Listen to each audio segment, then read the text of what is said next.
Welcome to My Friends Don't Know, a podcast about news and politics. I am your host and co host, Copy. This is episode number 11, and I want to start it off with an apology to y'all, my friends, for this episode coming out late. I didn't have any technological issues. I'll just blame this on who I am as a person. But we're all growing, right? I hold myself accountable more. But for real, I want you to know that I am committed to bringing y'all facts every week, useful information for yourself or a friend who don't know. Be all right. But moving on, let's start this week letting my friends in New York City know that they are giving out free food in Harlem on Thursdays starting at 10 a.m. at Fonda Boricua, located at 169 East 106th Street between 3rd and Lex, a little closer to 3rd. This is in Harlem, Spanish Harlem, El Barrio, by where I used to live. They're giving out free produce until it all runs out, and they doing this every single Thursday. If you around and you need it, go get some produce. If you know someone that needs it, put them on. Share this information. Go for them if they're elderly or they can't go. And you can find their page on Instagram at Fonda Boricua. That's FONDABORICUA. Big shouts to them for doing this. Shout out to El Barrio. Shout out to World Central Kitchen. 10 a.m. every Thursday. Dale pa allá, pick up some produce for an elderly neighbor, a family, a friend, or yourself if you need it. Okay.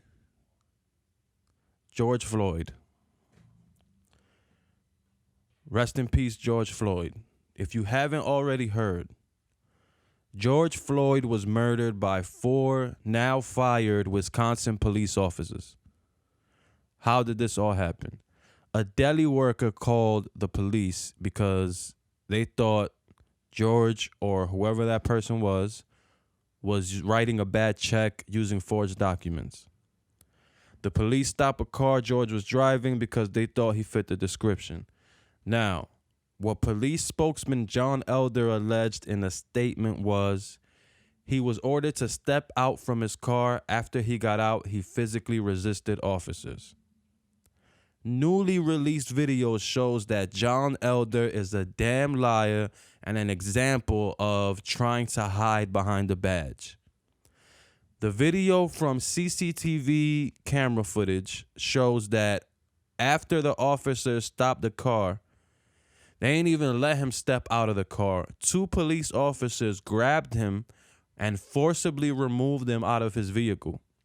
He's handcuffed and sat on the sidewalk. Footage from a restaurant security video then captures the officers come pick him up and start walking to the police car. He is visibly in pain and appears to ask one of the officers to loosen up the cuffs. The next video we see shows 3 police officers with their knees on his neck, back, and legs, and 1 officer standing there. His screams can be heard in the video saying, "Please, please, I can't breathe, my stomach hurts, everything hurts." He tragically died moments later. Rest in peace, George Floyd. You will not be forgotten, and your death will not be in vain. Those 4 police officers have since been fired.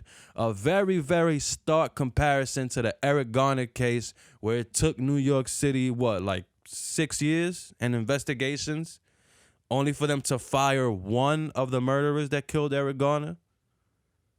The only justice is conviction of murder. Firing them was step 1, but we need justice to prove it is unbiased. And what's crazy is that I was getting ready to come up here and talk to y'all about Christian Cooper getting the cops called to him by Amy Cooper, no relation, because Christian had the audacity to ask that woman to follow the rules and put a leash on her dog. She damn near chokes the dog to death while calling 911, faking screams that she's being threatened. Dear white people, stop weaponizing the police, because one day justice will be colorblind and karma's return policy is still unmatched. Amy got fired and forced to return a dog to the rescue, and Christian is alive and bird watching, thank God. And now 24 hours after that happened, did the 4 police officers from Wisconsin murder George Floyd. It's sick, man. The lawyer for Ahmad Marbury's parents say that the case is being investigated as a federal hate crime. The feds can't comment either way. They can't confirm or deny it. But some interesting developments in that case, as the whole defense of the murderers seemed to be that there was a string of recent break-ins in that area and suspected Ahmad to be the perpetrator. They point to surveillance footage that showed a person who appears to be Ahmad walking onto an empty construction site and taking a look around before continuing on his morning jog. His family confirmed that one of the videos appears to show Ahmad. One of the videos, because I say one of the videos because there's multiple videos. There's a video that came out months before he was murdered, showing somebody going on the construction site. I believe there's a video that shows him on the day of on the construction site. So the family confirmed that one of the videos does appear to show Ahmad. Here's the thing. There wasn't a string of break-ins reported in that area. And surveillance video shows mad other people walking onto that construction site and taking a look around. Ahmad was the only one who appeared threatening to them, though. The owner of the home where construction was being done said he wants to make it absolutely clear he has never accused Ahmad of anything. He said it was common for people to peek in and take a look around, also saying that there are water sources in front and behind the house, so he might have stopped for some water as many others have done, saw the construction site, and went in to take a glance. The sister of Travis McMichael, Travis is the one who pulled the trigger, shot and killed Ahmad. His sister posted a picture of the dead body to her Snapchat on February 23rd. Remember, this murder happened in February. The McMichaels didn't get arrested until 2 days after the video was released in May. She said she didn't mean anything malicious by it. She's just a true crime fan and listens to 4 to 5 podcasts a week. I was speaking with one of my friends yesterday after I had posted about George Floyd's murder. I was telling her how I feel like the devil keeps testing us, right? So we get tested with moments like these, actions like these, to see where we are in our growth. Because I told her things like this, it makes me want to wish harm or worse on these people that commit these acts. And she told me it's truly a disgrace what we have to witness as humans. We have to pray and do better and lead with kindness and integrity. Our job is to do the right thing. Being reactive is a thing of immaturity. What you do should always be a reflection of who you are, not the next a-hole. Thanks, D. To my friends still waiting on the stimulus check, I got some info for y'all. The Treasury Department announced last week that they're going to start mailing out debit cards to the people who haven't gotten a check yet. The cards will be issued by MetaBank to those who did not give the IRS any banking information, direct deposit information. You could use these cards to withdraw cash at an ATM, transfer funds to your bank account, issue a check, or just use it like a regular Visa card. The government cannot track your purchases on the card. Okay. Twitter finally stood up to Trump and started placing fact checks on his tweets. This came on the same day that Twitter announced it couldn't delete Trump's tweet promoting a conspiracy theory that Joe Scarborough murdered his assistant while in Congress. The widow of the woman that lost her life wrote a letter to the CEO of Twitter, Jack Dorsey, asking him to take down the tweets, saying that they push a dangerous conspiracy theory that goes against all facts and against the autopsy report. There's no evidence to any of what's being said.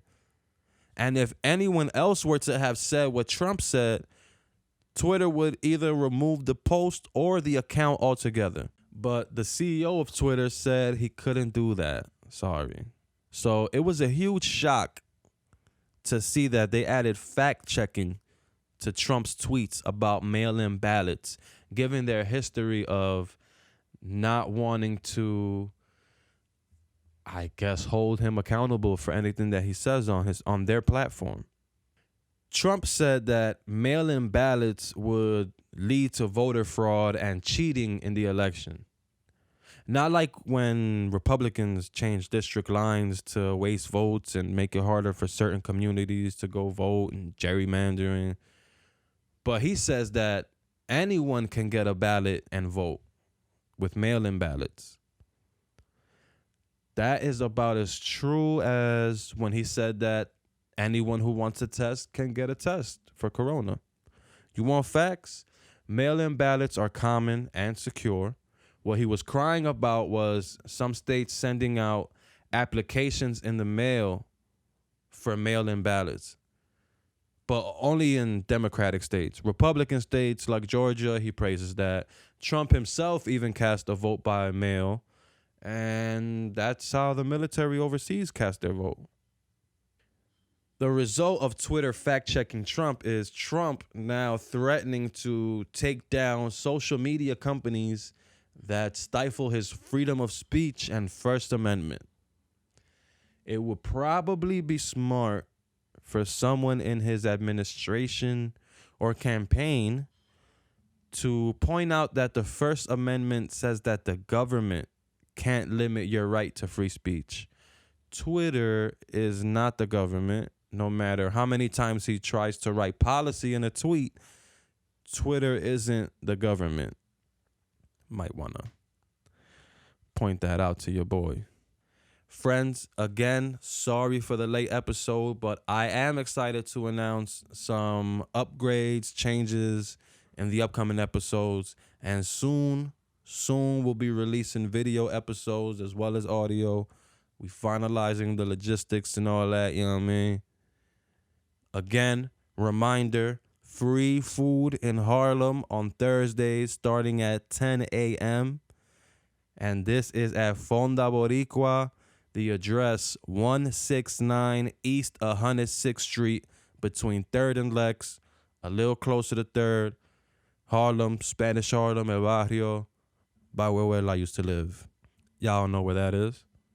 To all my friends that don't know, I hope this helped keep you informed. To my friends that do know, check me, man. Maybe I misspoke. I am your host and co-host, Gapi. Thank you for tuning in. I'll see y'all next week.